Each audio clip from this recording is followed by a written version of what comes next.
unacceptable words that come out of my mouth. So, That's stunner, isn't it? at any rate.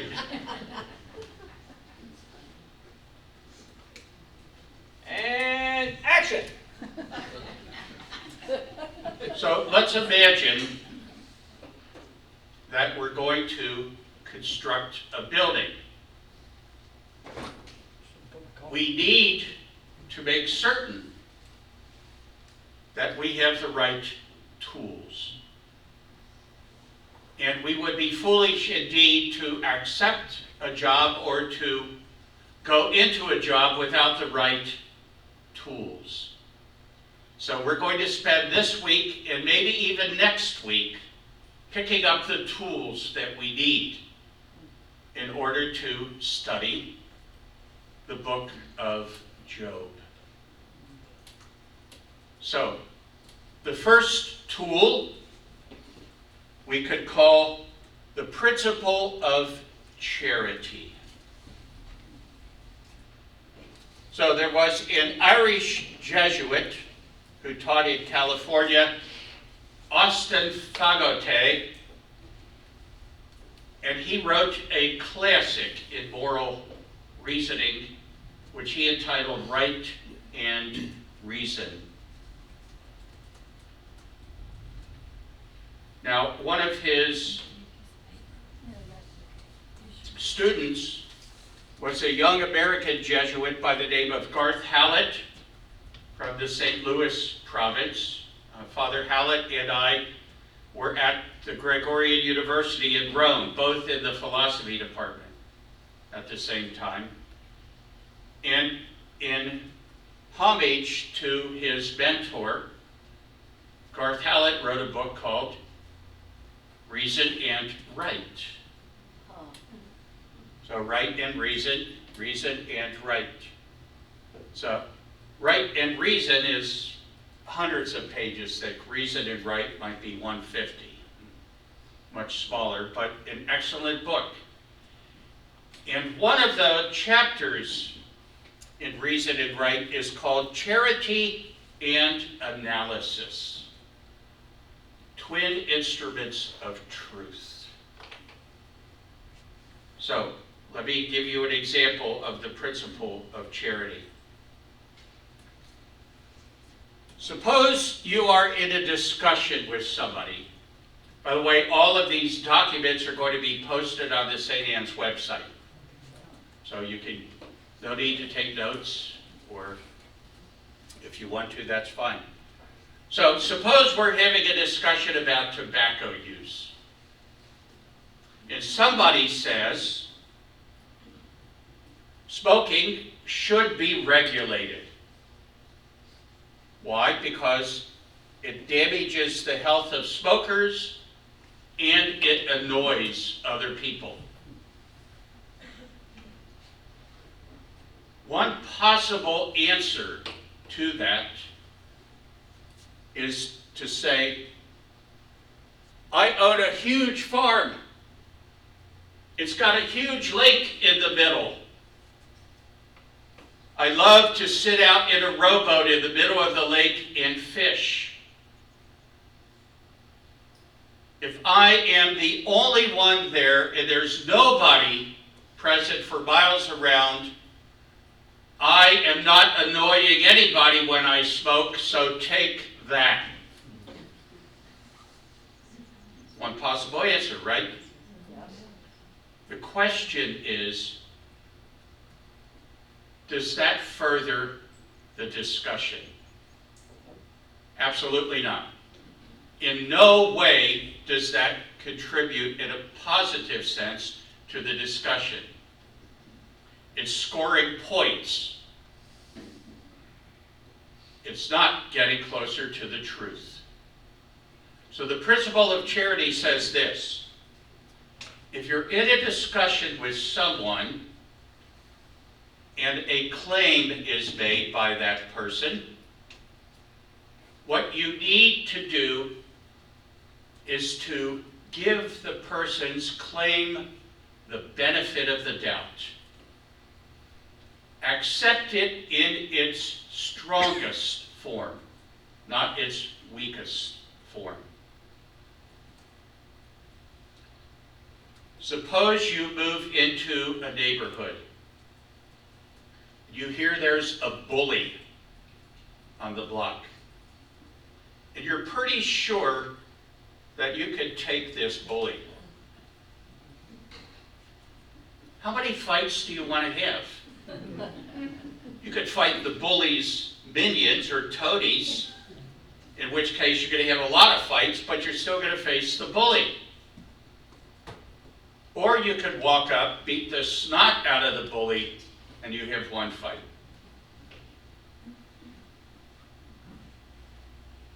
Some people love to fight. The father of one of my 8th grade students when I was teaching middle school at Holy Trinity School said, "My daughter can have an argument in an empty house." And she could. This kid was just, no matter what I said, she just went after it. She rejected the whole thing. I was actually teaching them German. We were reading a story called Aschenputtel, which in English is Cinderella.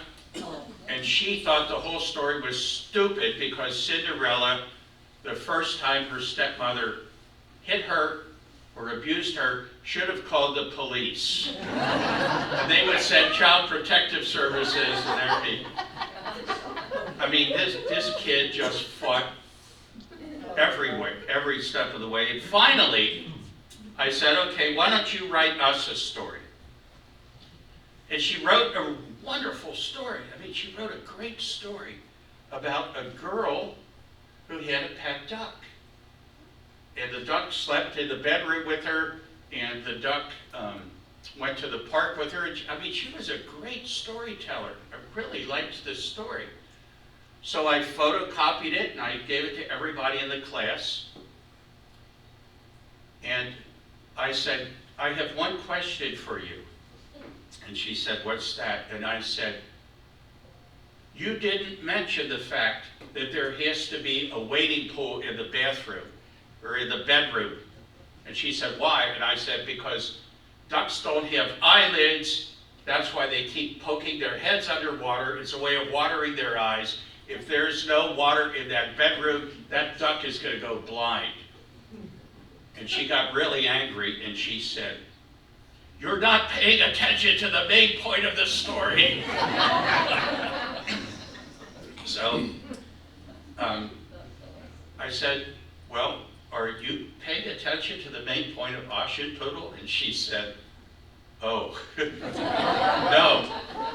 So whenever someone would bring up a question that was somewhat extraneous, she would stand up and yell, pay attention to the main storyline.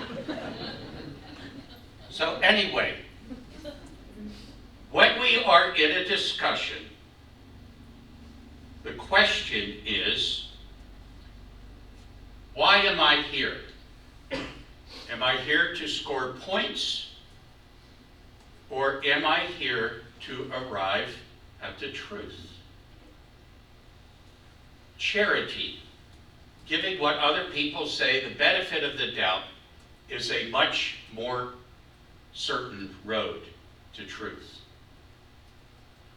And so, one of the main reasons I mentioned this is that no one can be more uncharitable than a guy with a PhD in philosophy who decides to go after someone. So I'm preaching to myself also. So we are here to discover, that is to say, to uncover truth, not to score points.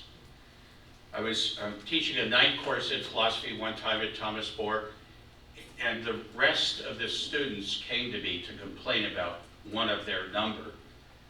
And this young man was always trying to score points. I mean, he was jumping on everything anybody. I guess he thought that philosophy meant if I argue a lot, Father will give me a good grade. So the rest of the students came to me en masse during office hours and said, you got to do something about this. So I'm a calligrapher.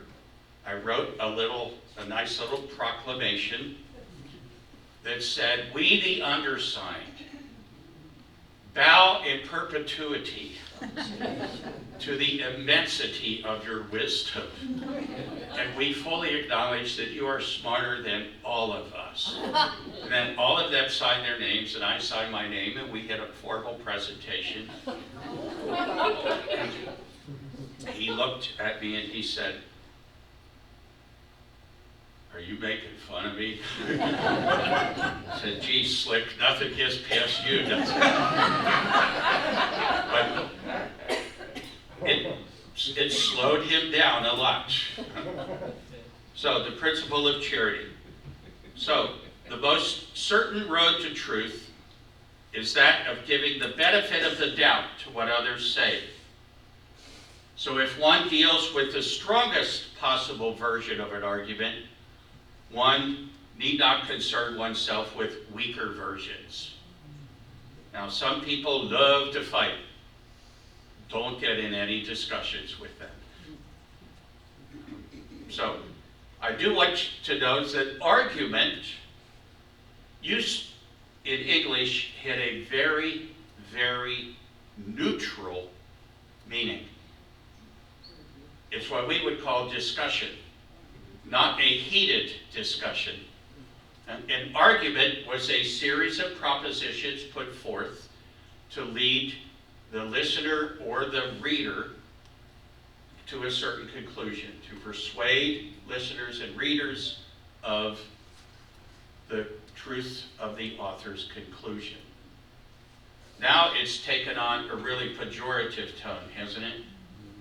So ask yourself, in political debates that I have watched, how often has the principle of charity been used? Or in debates on TV, on the news, how often is the principle of charity used? It is rare indeed. And that is a shame. Because as long as we are intent on scoring points, we are never going to get close to the truth. So I taught in seminaries for 20-something years. This was my first lecture in every course. If you're not charitable, you'll see how uncharitable I can be. So, let's move on. So every one of these documents is going to be on the website.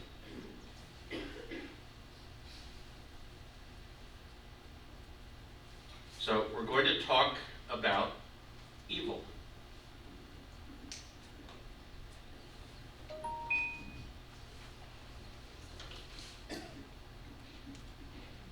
Let me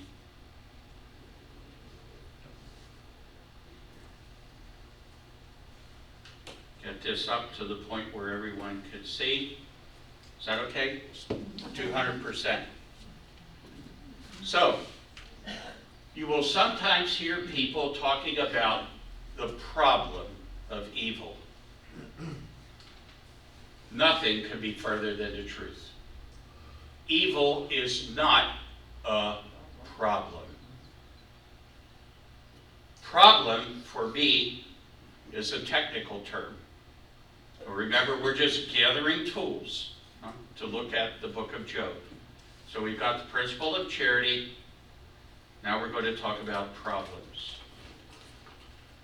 Our English word problem comes from two Greek words. Pros, which means at or toward, and blabenos, being thrown. Good way to remember this is blabenos sounds like blame when you're throwing stuff at other people. The first principal part of that verb, as we all know, is ballo, B-A-L-L-O, from which we get our English word. What do you throw? There you go. A problem means something is being thrown at you. Now, if something is being thrown at you, it comes from without, comes from the outside. The Latin word is object. Ob, at or towards. Ject, J-E-C-T, is from the past participle of the verb throw. To inject, to throw something into. To eject, to throw something out of. To reject, to throw something back. Back. To object is to throw something at someone. So, Rob Langendorfer says something to me, and I yell, I object, throwing it back at him. So an object is something that's thrown at me. Classic example of this that I've used, my brother Charlie. Now, he's not the problem. No. Principle of charity.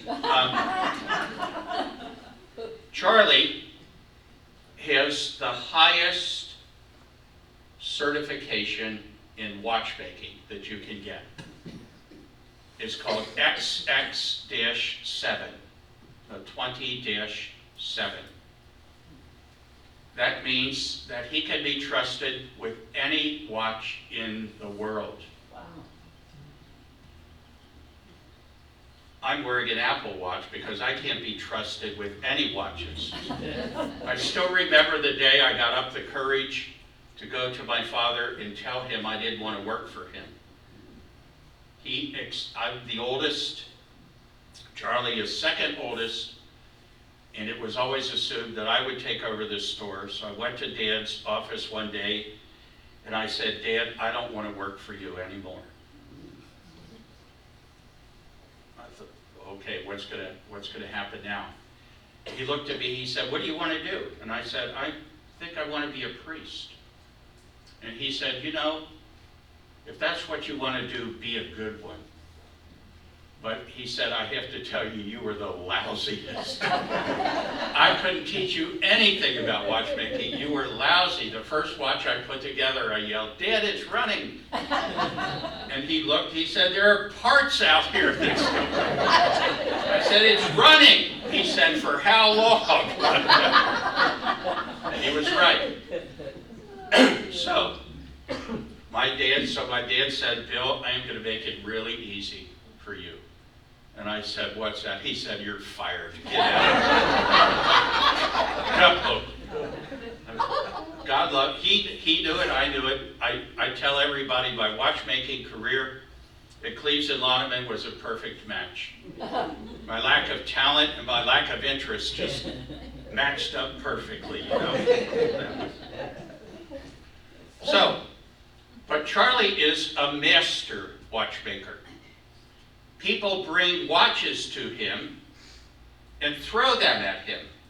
Here, Charlie, doesn't work. I would like you to fix it.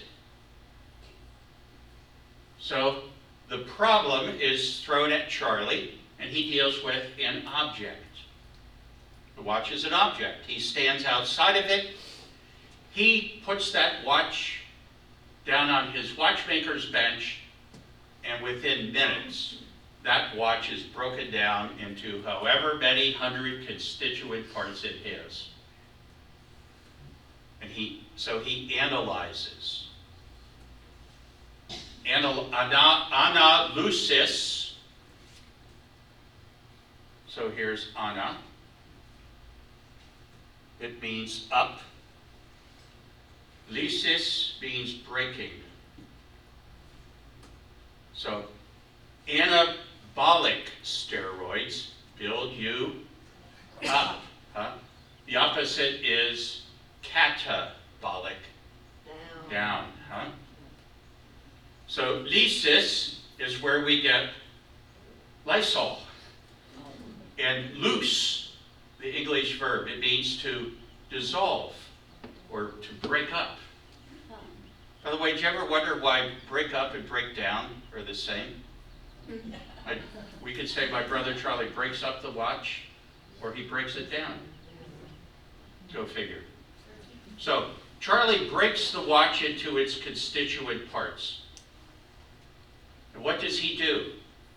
He manipulates those parts. The difference between all of us and Charlie is that Charlie is so much better at manipulating watch parts than us. That's why if one of my mainspring watches breaks, I take it to Charlie. So, if Charlie finds a solution, so we translated problem, Greek thrown at, into object, Latin thrown at. Charlie analyzes, breaks up, and he finds a solution. Solution in Latin, solutio, the solution without the N on the end, is a breaking up. When you put sugar into hot water and stir it, what do you have? A solution.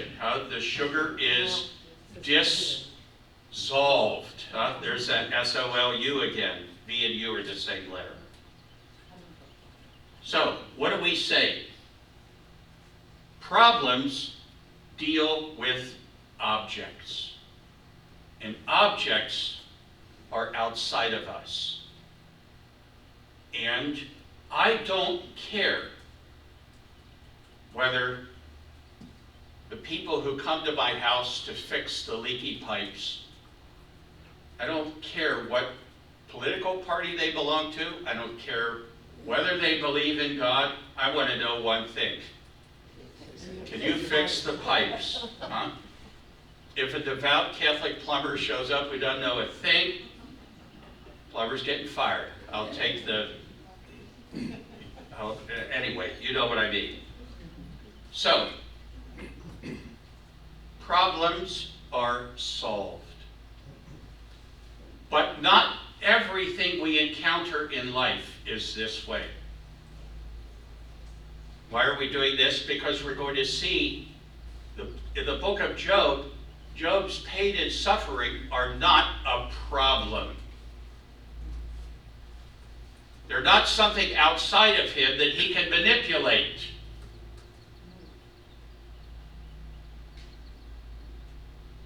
So not all situations that we encounter can be termed problems. There are many questions in life in which we do not stand in a person-object relationship. The question of the meaning of life. Is that a problem? If life has no meaning, how do I fix it? What tools do I use? Some irate father brought his son to my office when I was president of Thomas More. I had a walk-in policy. If I didn't have appointments, anybody could walk in. The first thing I knew was I heard this thud. Young kid came in, he hit the floor, Dad's right behind him, blowing steam out of ears and nostrils, and he says, "This kid has become a real problem. I want you to fix him." So I went over and I got a screwdriver. Always keep a few tools in the desk drawer, you never know what's going to happen, and I said, "Well, sit down, we'll start right away." I said, where do you want me to stick this first? And he said, "What are you going to do?" And I said, "Well, you want it fixed, don't you? This is how we fix things." Okay. So we talked about problems and mysteries. But he said, "I still want you to fix him." And then he left. And I'm sitting here with this kid who's absolutely terrified going. So anyway, we do not stand outside ourselves. as subjects dealing with objects. Instead, what do? So here I am, subject. Here's the object. It's distinct from me. It's apart from me, not a part of me, not a dimension of my being. But pain, that's not something that stands outside me, is it? Suffering, awe, love, fear. These things are part of me. And so I can't fix what's wrong with an object. Now, some people try. Alcohol, great fixer. One lady told me, she said, "Father, I don't understand what was wrong." She said, "I felt bad, I drank, I felt better." Come on. What? She said, "That was my thinking." She's been sober for 30-something years now and is a leader in AA, but she said, pretty simple, isn't it? You feel lousy, you drink, you feel better.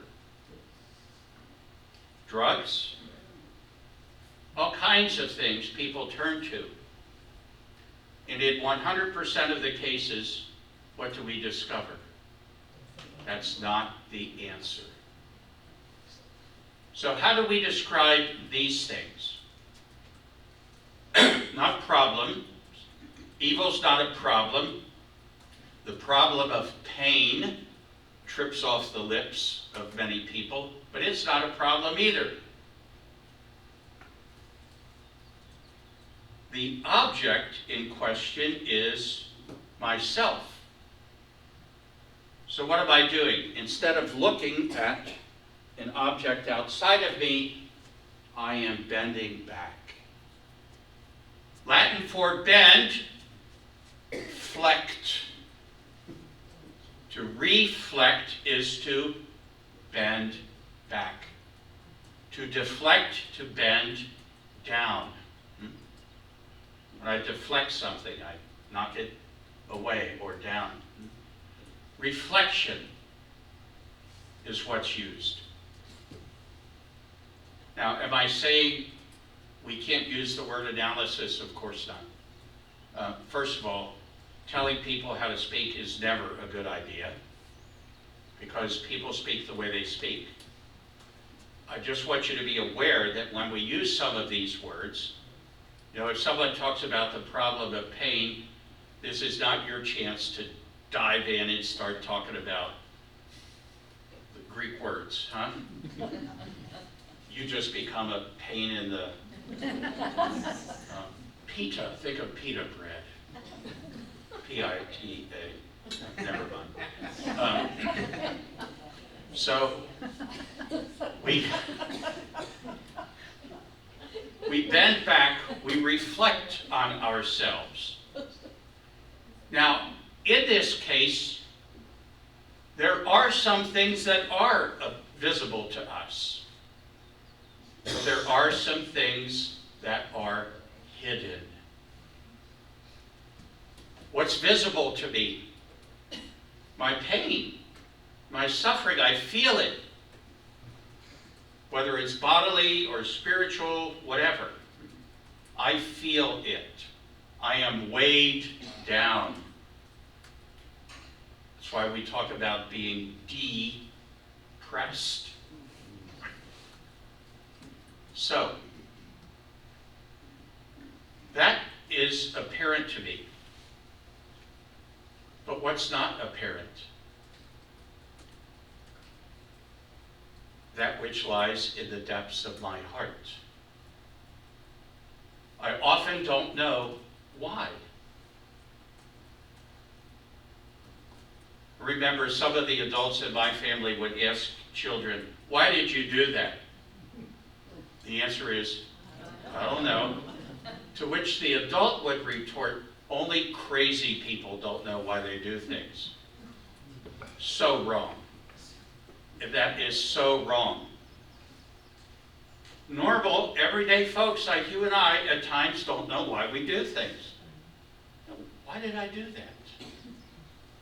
I thought it was okay. Then she said something and wham, I gotta go apologize. So, the Greek word mysterion describes that. And you can see in mysterion the word mystery, which means something hidden, something revealed. Now, the translation of mysterion into Latin was not mysterium, although that's a transliteration, just taking one alphabet and using the letters from another alphabet. But the translation was sacrament, sacramentum. The sacrament is the outward sign of the inner reality. The sacrament is what I know my pain, my suffering. The inner reality is often hidden from me. So what do we do for this? We solve problems by analysis. And we are so good at problem solving, aren't we? Our technology is just absolutely wonderful. Look at all this. 10 years ago, we would have had all this. The philosopher who came up with this distinction, and I'll put a little bit about him, I'll give it to Dave so he can post it on the St. Anne's website, was a Frenchman named Gabriel Marcel. And Marcel died in 1973, so he was still alive when I was reading him, when I was reading this. And Marcel never got further than that, this analysis I gave. So I suggest that it's, as a counterpart to analysis and solution, we use contemplation and resolution. Why? Because when I contemplate, I am with myself. I'm the temple of the Holy Spirit. What did Jesus say in the Gospel of Matthew? We read this every Ash Wednesday. When you pray, go to your inner room and close the door. He did not mean a room in the house. They tended to be separated by curtains or nothing, just an archway. There weren't doors within houses. Doors were for the outside. So we go to our inner room, the heart, close the door, and we pray to our Father in secret. Because that's where the Holy Spirit is. And if we wish to listen and learn, we go to our inner room and close the door. Now, we also seek counsel for others, perfectly appropriate. Marcel said that his great worry was that we would become technological giants, but spiritual infants. That we would know everything about how, but nothing about why. So a few years ago, a geneticist testifying before Congress said, there's only one rule in genetic engineering now. If we can do it, we should do it. What? You can buy CRISPR now. You've heard of CRISPR? You can edit your own genome. And you have people in garages sitting there, splicing. Do they know what they're doing? Oh, and some, if you've got a doctorate in biology and you're in this field, and you're in a lab, fine. If you're just doodling in your garage, what's that? So Marcel said this, when a young man, now Marcel never married, he said when a young man is contemplating marriage, he shouldn't think too much. Because if he thinks too much, he's probably going to wind up buying a puppy and a motorcycle.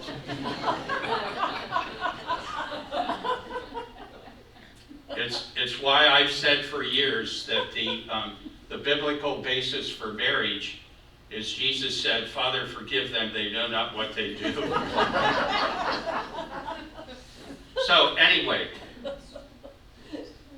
we are at about the halfway point, so let's take our break.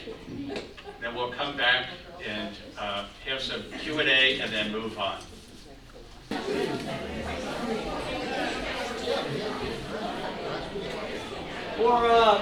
For those of you who have not been here before or are new, if afterwards, when this is over, if you'd like to just see some of the place, if you walk this first floor, it's extraordinary the work we've done out here. Look, go in and look and see what we've done here. Go in Sacred Heart Chapel and see it, and see all of the really neat stuff that's been going on here. We didn't waste the pandemic. We used it to revitalize this place, and we're still continuing. The grounds outside, Cindy back there has been wonderful in organizing and getting the grounds looking really good. I'm going to tell you one quick story real quick before he takes back over. A couple of years ago, we had Catholic Cafe on Monday morning when we were doing the other building. And for those of you who don't know, Father and I, we do a podcast called Catholic Soup. And one of the regulars came up to me and after it was over, after Catholic Cafe was over, she said, "It must be so intimidating talking to someone so smart." And I said, "No, I don't think Father finds me all that intimidating."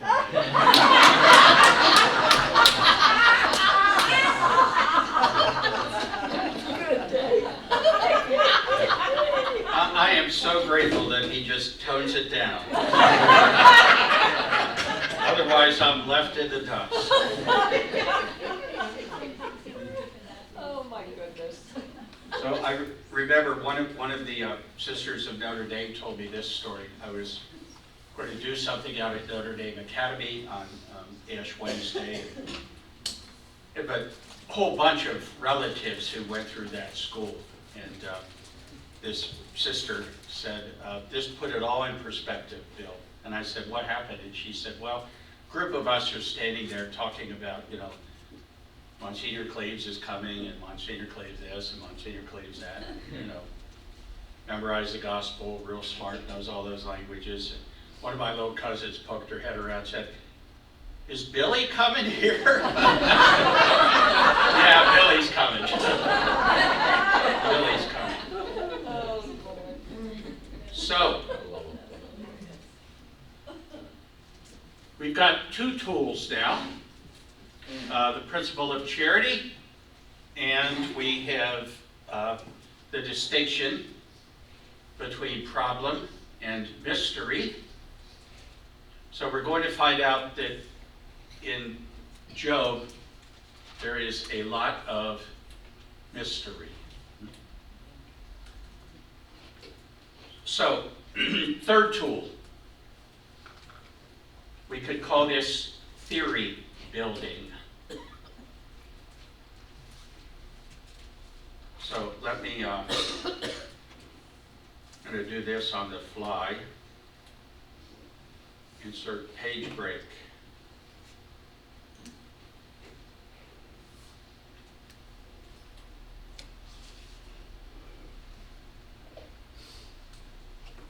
Theorein words for see. So a theory tells us what to look for. It tells us where to look. The Latin word that corresponds to this is speculare, from which we get speculation, speculate.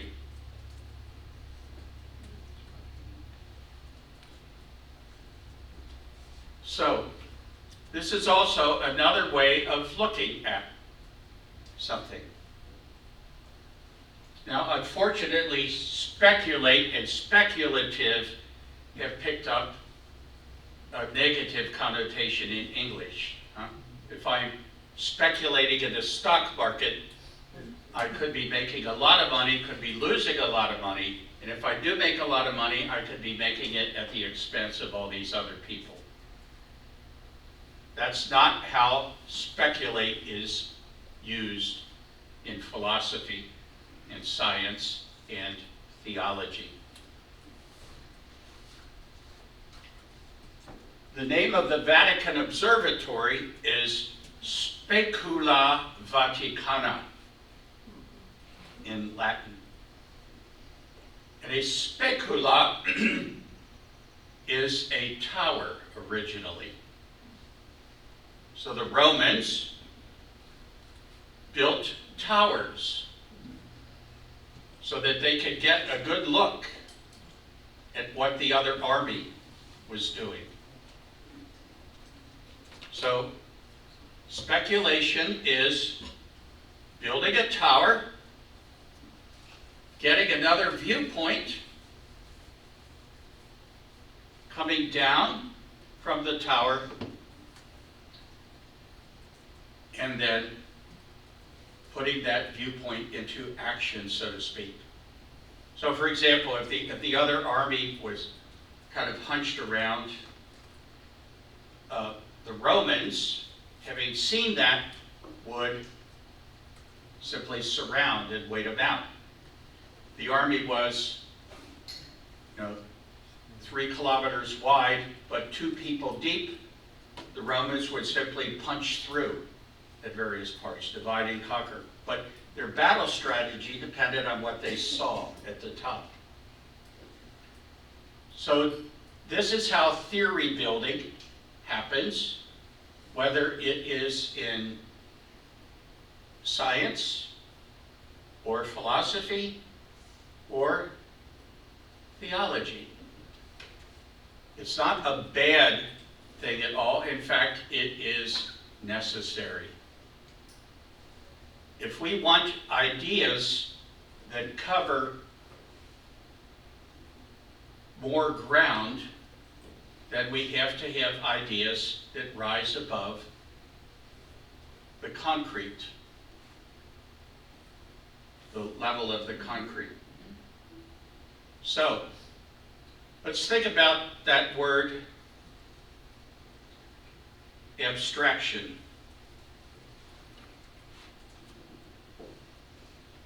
Abstract. What's a tractor?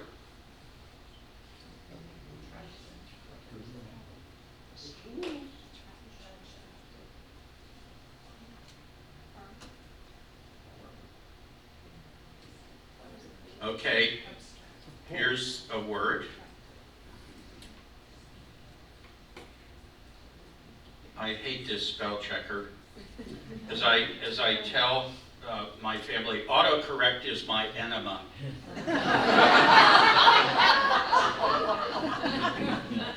Okay, traho, trahere.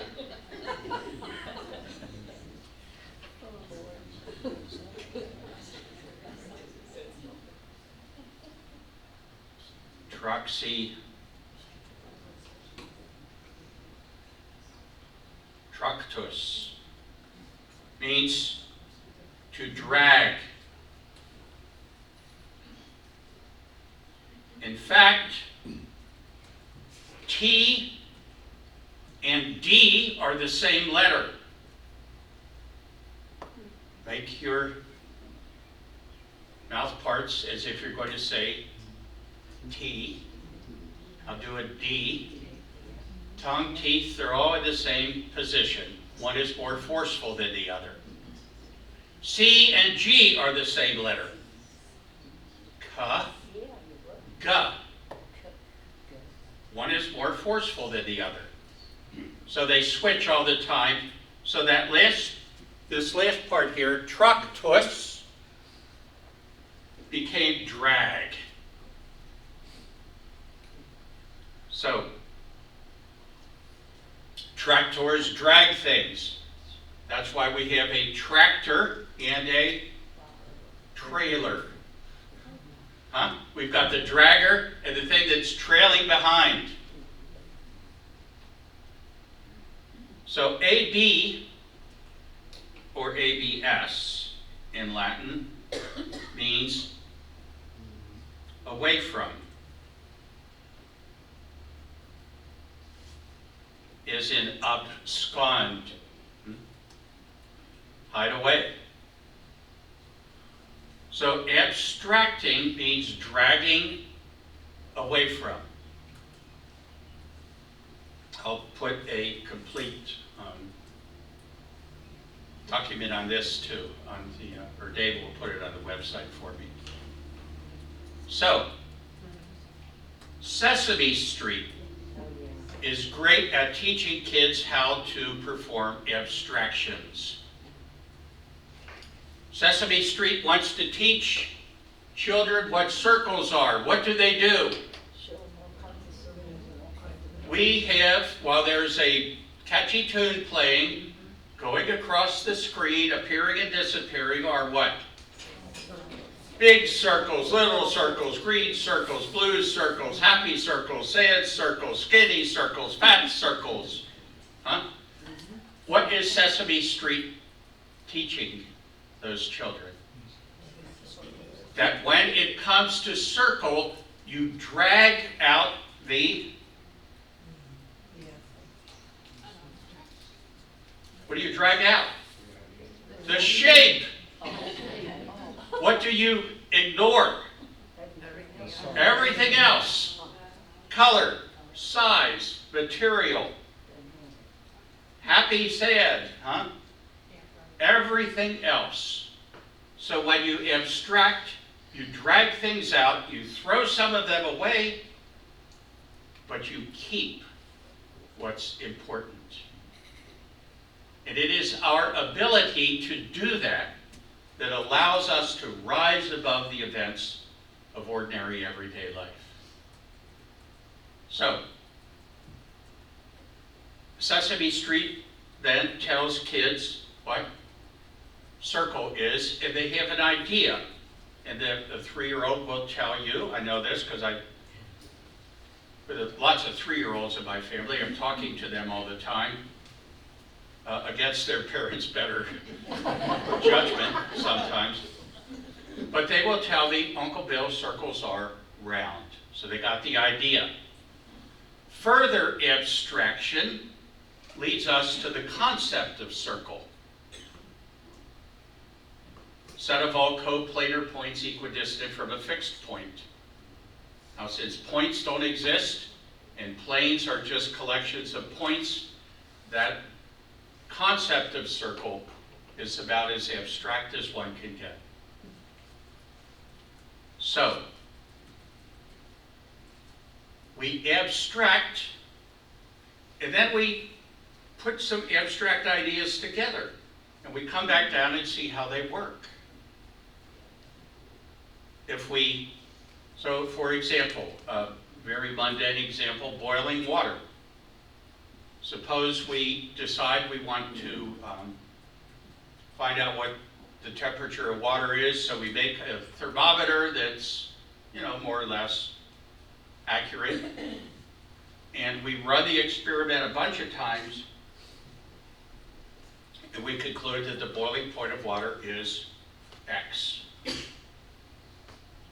So, now we've got a theory, a way of looking at things, the boiling point of water is X. That's how we look at the world now. So some folks go up a mountain, go up high enough, repeat the experiment. Now we've got an issue, don't we? Because the boiling point of water is less than X. So they come down and report.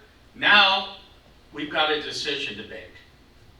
Do we throw out our hypothesis altogether, our theory, or do we modify it somewhat? Or do we shoot those people for giving us the wrong set of facts? That has been tried in human history, you know. So, what do? We run a bunch more experiments, we start thinking, we put other things together, and finally we modify our theory to say the boiling point of water depends on air pressure. At sea level, it's X. When the air pressure is less, at above, sufficiently above sea level, it's going to be less than X. So we keep taking into account new experience. So when we're first putting the ideas together, that's called an hypothesis. If the hypothesis is strengthened, thesis just means putting forth or statement. A hypothesis is an understatement. In other words, we're not ready yet. But you get enough understatements together, and now you've got a theory, a way of looking at the world, and it came about through speculation. So that's the third tool. Abstraction, speculating, theory building. And we're going to do that with regard to evil. Now, before I go on, are there any questions or comments? Yes, Ted. I love it when you go through the etymology of a word. It really clarifies things. But if you want to take this to your world, Right. whether your world's politics or religion or whatever, Right. they don't use these. In fact, they create their own etymology and in fact create their own words. Right. How do you discuss anything on that level? Well, it's frustrating. Yep. You know, the rest of the folks in the room don't seem ready to do some work at a serious level. It is, yeah, and there are all kinds of, you know, I heard a really, really cute, but a very, very wrong etymology of politics. You want to hear it? Yes. It's from the Greek poly, meaning many, and ticks, just an annoying blood-sucking creature. Now, it doesn't mean that at all. It doesn't mean that at all. Politics is from polis, P-O-L-I-S, which is the city. So the mother city was called the metropolis, or the metropolis. And so Indianapolis, anything with polis at the end means city. So Aristotle said, imagine a group of talented people. So let's think about this room. We have so many different talents in this room, so many different interests. We've got mathematicians, we've got musicians, we've got people in the medical field, we've got all kinds of folk here. Aristotle said the highest form of service to a community is getting everybody to sing the same tune. It's making sure that people aren't competing with each other to the detriment of the community. It's helping everyone sing in harmony, and he called that politics. The role of the politician is Not necessarily to be the best engineer in the room, or the best doctor, or the best, but to have this gift of getting everybody rowing in the same direction, or playing the same tune, like the conductor of the symphony. And so it is, you're right, it is very frustrating. But I'm not going to stop trying. And, there are some who say, it's so frustrating that people will never learn, we're just going to have to take over and rule them for their own good. That never works out when you have sinful humanity in charge. So, yeah, Bill, good point. you know the only song that everybody sings on the same key? Everybody sings in the same way. It's when somebody misses the rim in basketball and they all start saying air ball. Air ball. Everybody sings that on the same key. That's the only song ever been documented. Well, there you go. On the same key. That's a fact. Ted, you could put that to music for us. I think a lot of people already have. Okay. Did you say air ball or hair ball?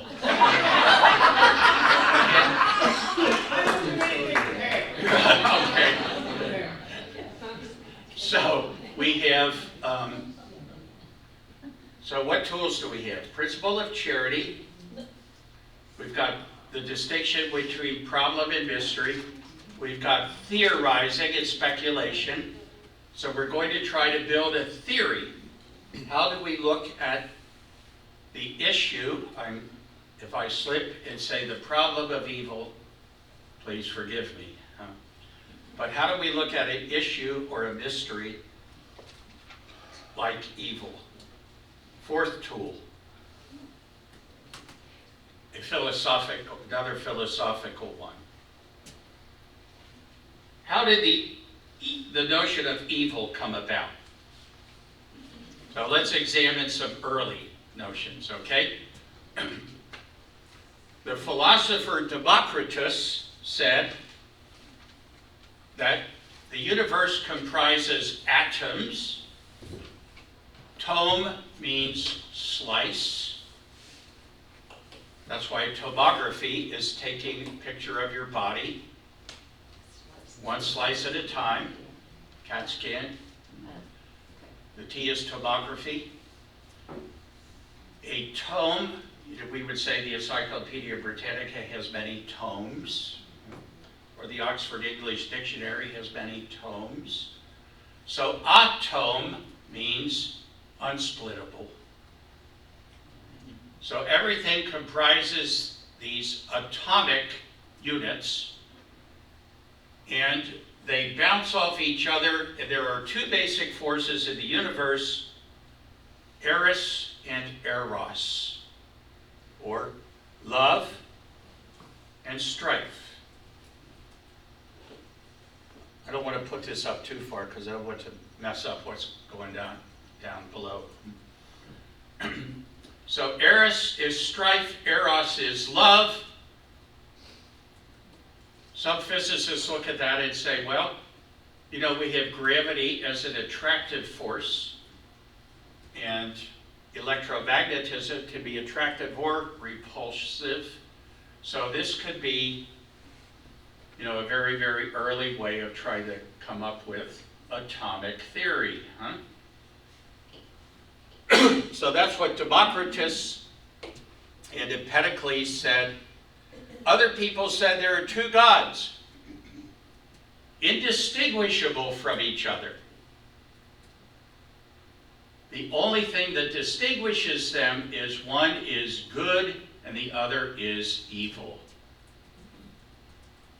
A religion that still holds to that, Zoroastrianism. There are still Zoroastrians in the world today. Freddie Mercury was one.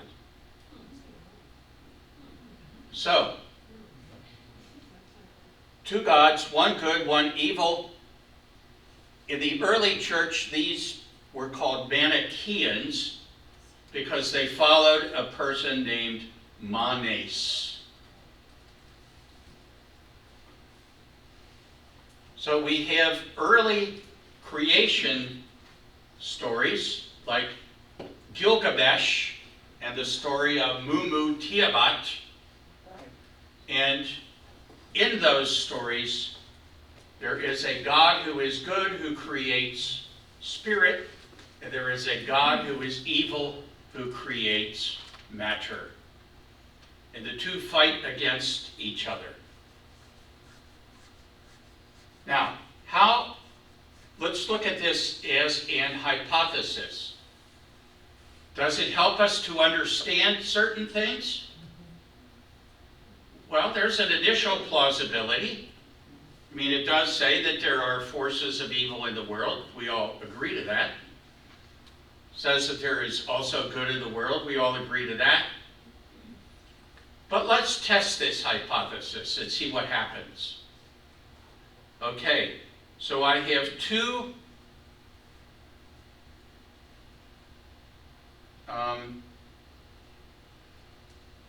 basic concepts, good and evil.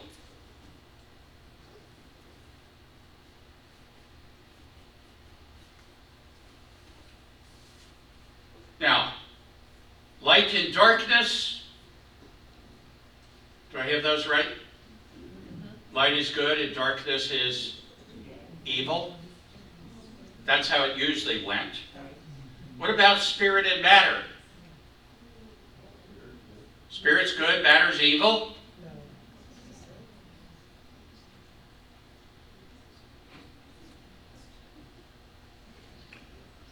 Male and female. That's easy. Wait. You think that's easy, Ted? Come on. You're gonna have a problem with that. Well, you know what happened, don't you? Yeah. Yeah, I did. The man was weak. He was still so weak. Why did this happen? No. Who is more tied to matter? Who has the menstrual cycles of the babies? Women. So, this is the result of Manichaeism. Anybody want to live according to that? Ted? You seem to think it was fun.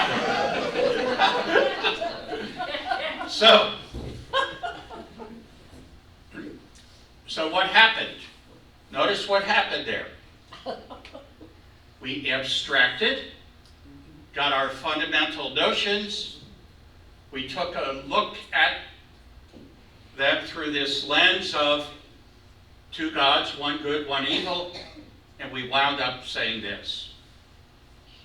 Now, even if those were reversed, say female is good and male is evil, you've still got roughly 1/2 of the human race condemned. So, we're rejecting this. Does anyone want to hold on to it? Okay, so now we've taken an important step forward. We are theorizing. So we know that this is a dead end. Saying there's one God who is good and one God who is evil, that's a dead end. And dead ends in speculative thought aren't bad at all. It's like putting up a no outlet sign at the end of the street. You're letting everybody else know you don't go down here if you want to get anywhere. It's not going to lead you anywhere. So scientists who fail are actually good scientists. They lay out the possibilities. They eliminate some of them, and that helps us, that helps the rest of us immensely. Now, if you're still thinking in terms of scoring points, not using the principle of charity, then you're simply wrong. So scientists have taught us many things. And to say, oh, something is just a theory, is completely to misunderstand what a theory is and the role that it plays in human intellectual development. So, let's go to Thomas Aquinas. I'll try to go through this quickly. This will also be on the website. So here's Thomas Aquinas, 1225 to 1274. People are still messing around with Manichaeism in one form or another. Usually it took the form of a kind of Gnosticism, where people would say, there are some of us who are in the know, and the rest of you are just the great unwashed, who are peasants and don't know anything. So we tell you fairy tales because that's the only thing you can understand. We're giving you Santa Claus and the Easter Bunny and the Tooth Fairy because you can't handle the truth. Not smart enough. That's what Gnostics tend to say. Thomas Aquinas didn't like that, but couldn't figure out how to deal with Manichaeism on this speculative level. Now, if we don't like the consequences and we reject them, calling half the human race evil, then we're going to have to come up with a theoretical reason why.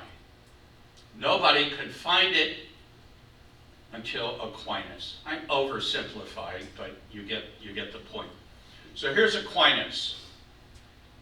His classmates called him Ox because he was big. Now there was that movie with Stripes with Bill Murray and John Belushi.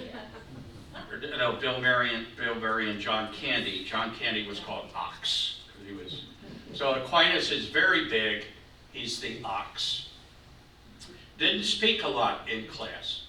There were some who didn't know what his voice sounded like. So they called him the dumb Ox.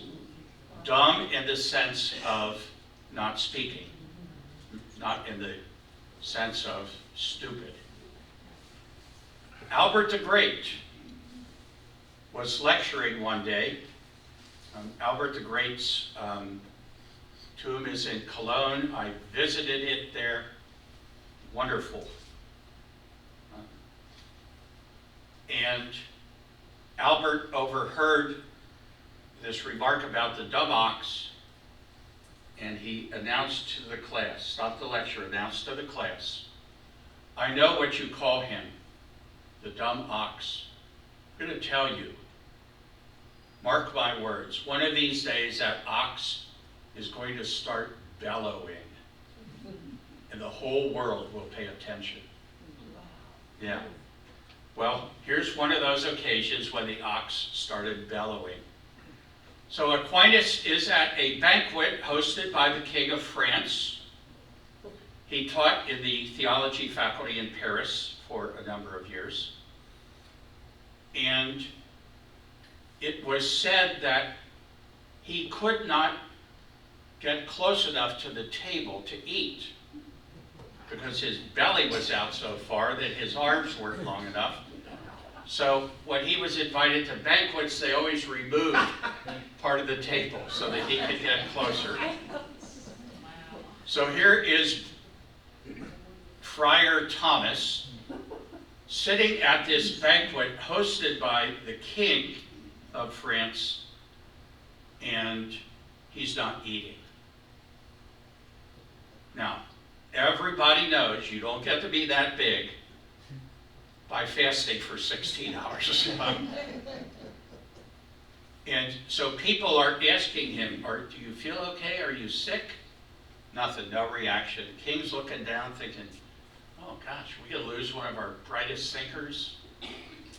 And all of a sudden, according to the scribes, Aquinas jumped up and started beating the table. And he screamed, "That will settle the Manichaeans." And the king realized something just happened in that head. I don't want to lose it, so he sent 2 scribes down. And Aquinas dictated a treatise we call De Malo, about evil. And here's what Aquinas said. To be is to be good. So good is synonymous with being.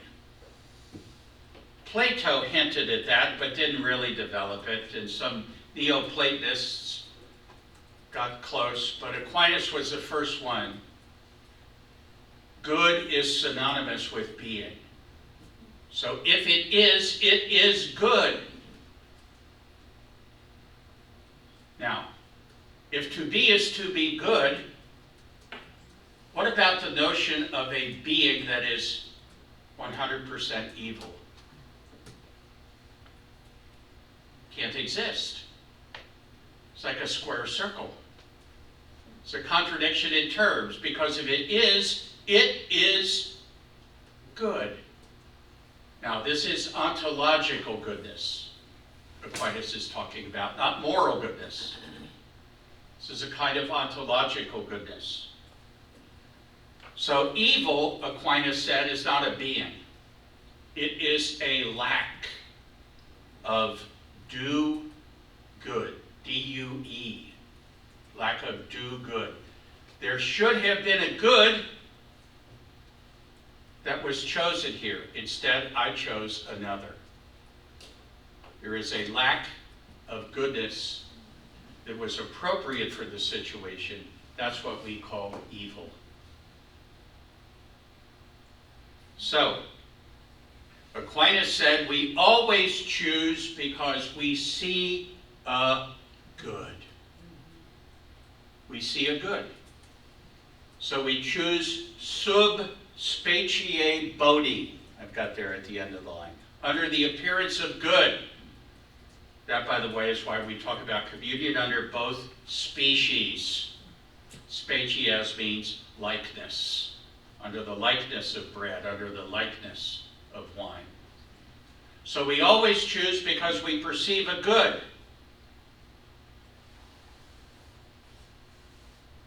The question is the good that I chose the good that should have been chosen? And this theory also allows Aquinas to claim that we are free. Because everything is good, we can choose anything. And if we can choose anything, that means we are free. We can be influenced, but not determined in our choices. Is everybody with me? Is the proof of the first premise, Genesis, God saw what he had made and said it was good? Yes, except that we're not talking about proving. Oh. Because, well, that's a great point, Ted. I'm glad you brought it up. Try